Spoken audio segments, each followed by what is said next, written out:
მე მინდოდა ყოფილიყო პროდიუსერი თურმე ანუ ორგანიზება გამეკეთებინა მასობრივი ღონისძიებებისათვის როგორც სატელევიზიო ისე არასატელევიზიო რა საბოლოო ჯამში რაც გავხდი მაგრამ ამას რო უყვებოდი მეუბნებოდი რა რეჟისორი ანუ საფრთხესთან წარმოებელი რა ერქვა კულტმასობრივი ესე რეჟისორი მაგას ერქვა კულტმასობრივი ღონისძიებების რეჟისორი იყო ეგეთი გაყოფილება თეატრალურ ინსტიტუტში და ნუ პაპაჩემმა თქვა რომ რეჟისორი ოჯახში რაღაცა ყველა ექიმები და ესა და მართლა მამაჩემი დირიჟორი იყო მაგრამ ნუ ეს ლოტბარი და სხვა არის და აუ ესა დურთეს თავი ამ სამედიცინოში სადაც დღემდე ვერ გამიგია რა მინდოდა თუმცა ისიც ეს ხო გამოწვევა იყო კი არა კაცო პირველ წელს მაშინ ჩაბარება იმავე წელს მოვეწყე და უმაღლეს ქულები მქონდა და ისა ეგეც როგორც ეხლა არის მიღებული თქმა რაღაც არასწორად რომ გააკეთებ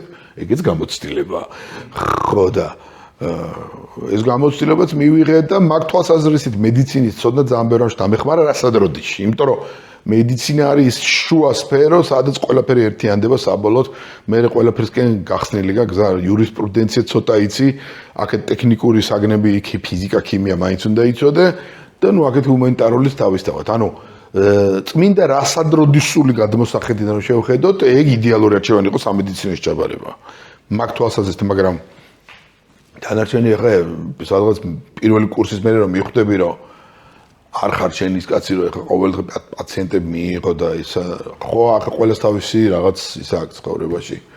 ოჯახმა როგორ მიიღო რომ სამედიცინო სფეროს რო შეეშვით და გადახვედით უკვე იქ სადაც არა საქმეშია რომ მე ხო არ შევეშვი ანუ მე ბოლომდე ვისწავლე და ინტერნატურაც დავამთავრე და დიპლომიც ავიღე. ანუ მე ხო დიპლომირებული ინფექციონისტი ვარ ანუ ამ კოვიდის და რაღაცების სპეციალისტი. მაშინ კოვიდი არ იყო მაგრამ ნუ ამ ვირუსული დაავადებების.